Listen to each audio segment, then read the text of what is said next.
नमस्कार, जनमानस पर क्लिक कर चुके हैं आप। आज बात कर रहे हैं कि आखिर नीतीश कुमार ने इस्तीफा क्यों नहीं दिया।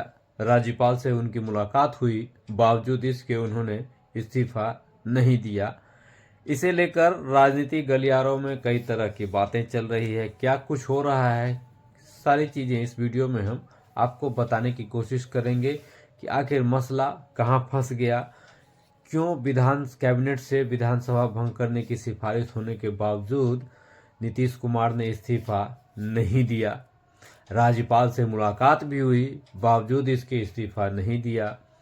आखिर क्या कुछ बिहार की राजनीति में बड़ा खेला होने वाला है? क्या कुछ चल रहा है राजनीतिक गलियारों में? क्या चर्चाएं चल रही है? नेताओं के बीच मेल मिलाप के साथ रणनीति क्या कुछ चल रही है? इस सारी चीज़ों को लेकर इस वीडियो में बताने जा रहे हैं आपको कि जिस तरीके से रिजल्ट आया है कमोबेश महाराष्ट्र के जैसा ही रिजल्ट है। और महाराष्ट्र में जो कुछ हुआ आप लोगों ने देखा है, समझा है। वही हाल क्या बिहार में होने वाला है?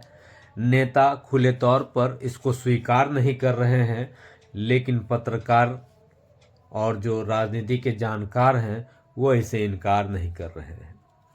तो आखिर मामला क्या है? मामला फिर अटक जाता है दो मसले पर। एक महाराष्ट्र का इशू, महाराष्ट्र का मुद्दा देखिए, और दूसरा अमित शाह का वो बयान जिसमें अमित शाह ने कहा था कि सीएम का फैसला विधायक दल की बैठक में होगा। विधायक दल की बैठक नहीं बुलाई जा रही है, सीएम इस्तीफा नहीं दे रहे हैं। इतना प्रचंड बहुमत आने के बावजूद सरकार गठन की तारीख तो बता दी गई, शपथ ग्रहण की तारीख तो बता दी गई, लेकिन जो प्रक्रियाएं होती है वो उतनी तेजी से उस तरह से नहीं चल रही है। ना ही बीजेपी के विधायक दल की बैठक हुई है, ना बीजेपी के कौन सदन में नेता होंगे इसका तय हो पाया है। लेकिन मसला फंसा हुआ है। अमित शाह का बयान, महाराष्ट्र का उदाहरण, ये सारी चीजें बिहार की राजनीति में अब तैरने लगी है, दौड़ रही है, सरपट दौड़ रही, दौड़ ही नहीं रही है, सरपट दौड़ रही है। और राजनीतिक जानकार और बीजेपी की जो नेचर है, बीजेपी के जो काम करने का तरीका है, उसको अगर देखें, उस पर अगर ध्यान दें, तो अब बीजेपी के लिए बिहार की राजनीति बहुत आसान सी हो गई है। क्योंकि बीजेपी अगर आरजेडी में सेंध लगावे तो मात्र 18 विधायक को उन्हें तोड़ना होगा। इस बात 18 विधायक को अगर आरजेडी तोड़ लिया जाता है बीजेपी के तरफ से, तो फिर मामला बहुत कुछ क्लियर हो जाएगा। क्योंकि आरजेडी में इन दिनों जो कुछ चल रहा है वह आरजेडी के लिए ठीक नहीं है, ना ही पार्टी में, ना ही परिवार में।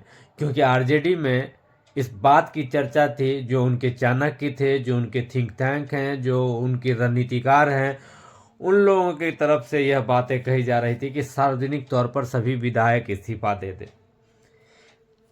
यह व्यवहारिक तौर पर थोड़ा सा ठीक नहीं लग रहा है। ये इसलिए कि जो इतने खर्च करके विधायक सदन तक पहुंचे हैं, बहुत मुश्किल ये एनडीए की लहर में जीत दर्ज की है, वह एक फैसले से सिर्फ इस्तीफा दे दें, यह कुछ उन्हें ठीक लगेगा नहीं। क्योंकि 5 साल तक उन्हें विधायक रहना है, उन्होंने खर्चा किया है, सब काम करना है, बहुत सारी चीज़ें हैं। लेकिन आरजेडी के तरफ से जो भी बातें सामने आ रही कि सभी विधायक इस्तीफा दे दें, यह बात कहीं ना कहीं है। और पारिवारिक तौर पर अगर रोहिणी आचार्य की बात देख लें, तेज प्रताप की बात देख लें, तो पारिवारिक तौर पर भी आरजेडी में बहुत कुछ चल नहीं रहा है। अगर लालू यादव और राबड़ी देवी के सामने तेजस्वी यादव ने रोहिणी आचार्य का अपमान किया है, वो रोहिणी आचार्य जिन्होंने अपनी किडनी देकर अपने पिता का जान बचाया, और आज वो लालू यादव उसी किडनी पर जिंदा हैं और अपने बेटे को सीएम बनाने का प्रयास कर रहे हैं। उस बेटी का अपमान लालू यादव के सामने हुआ है। यह न तो पार्टी में ठीक हो रहा है, न परिवार में ठीक हो रहा है। और बीजेपी तो इसी के लिए फेमस है, जहां कहीं भी खटपट हो वहां से तोड़ लाए। तो इतनी कम सीटें इस बार आरजेडी के खाते में आया है 25, और अगर 18 विधायक टूटकर इधर किसी कोई गुट बना लेते हैं या किसी पार्टी में शामिल हो जाते हैं तो उन्हें मान्यता मिल जाएगी। अब सवाल है, सीएम के साथ साथ सीएम के पद के साथ साथ विधानसभा अध्यक्ष का पद भी काफ़ी महत्वपूर्ण हो जाता है। इस वक्त जो सीएम को लेकर है वो सभी खुले तौर पर खुले मंच पर यह कह रहे हैं कि नीतीश कुमार ही सीएम होंगे, लेकिन अंदर खाने बहुत कुछ चल रहा है। माइनस जेडीयू सरकार बन सकती है क्या, इस पर भी चल रहा है। माइनस जेडीयू की बात करें तो 117 से 118 4 से 5 और विधायकों की जरूरत होगी, जिसके बाद सरकार माइनस जेडीयू और माइनस आरजेडी बनती दिख रही है। अब इसमें अगर आरजेडी न टूटे तो बीएसपी और कांग्रेस की तरफ से 6 विधायक ने जीत दर्ज की है, वहां से 4 विधायक तोड़ के बीजेपी अपने में शामिल करा ले, सबसे बड़ी पार्टी है भी, और 95 की 94-95 सीट उसके पास हो जाएंगे। ऐसे में और अधिक मुफीद हो जाएगा।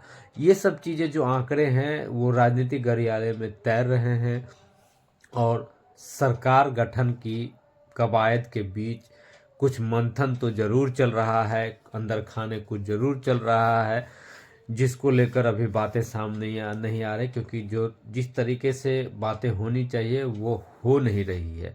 जो प्रक्रिया आगे बढ़नी चाहिए वो हो नहीं रही है। आरजेडी विधायक दल की बैठक हो गई, तेजस्वी यादव को विधायक दल का नेता बना लिया गया। अगर वो विपक्ष में रहते हैं तो उन्हें नेता प्रतिपक्ष बनाया जा सकता है, बनेंगे, जो एलिजिबिलिटी उन्होंने तय कर ली है। लेकिन सवाल है कि क्या महाराष्ट्र दोहराया जाएगा।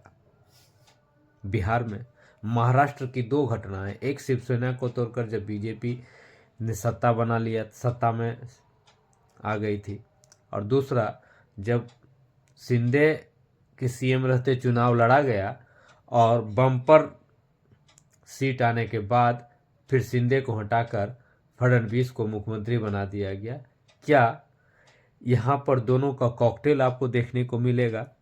किसी पार्टी को तोड़कर बीजेपी अपने में शामिल करा ले और मेजोरिटी तक बहुत ही आसानी से पहुंच जाए, क्योंकि चिराग पासवान की पार्टी जो बीजेपी करेगी लगभग वही वो मानने को तैयार नहीं है।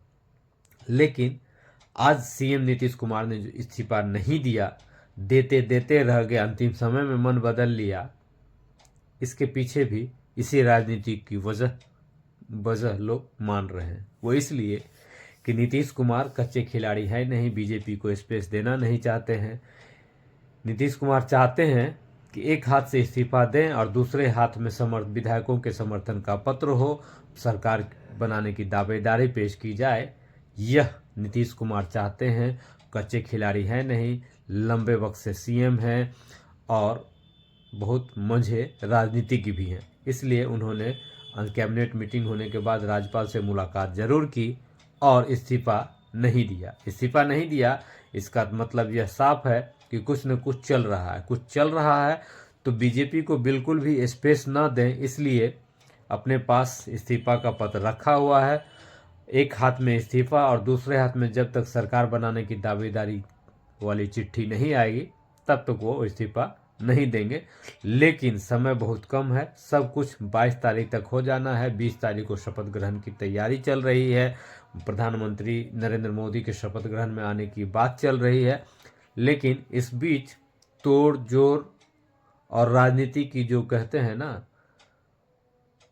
समीकरण बैठाना, गोटी पे सेट करना, वो सारा चीज चल रहा है। एक तरफ सरकार बनाने की कवायद, दूसरी तरफ मंत्री में कौन शामिल होगा, ये सब चीजें चल रही हैं। अपडेट आपको देते रहेंगे। इस वक्त इतना ही, मुझे दीजिए इजाजत। अगर अभी तक आपने जनमानस पेज को फॉलो नहीं किया तो फॉलो कर ले, लाइक शेयर भी जरूर करें। नमस्कार।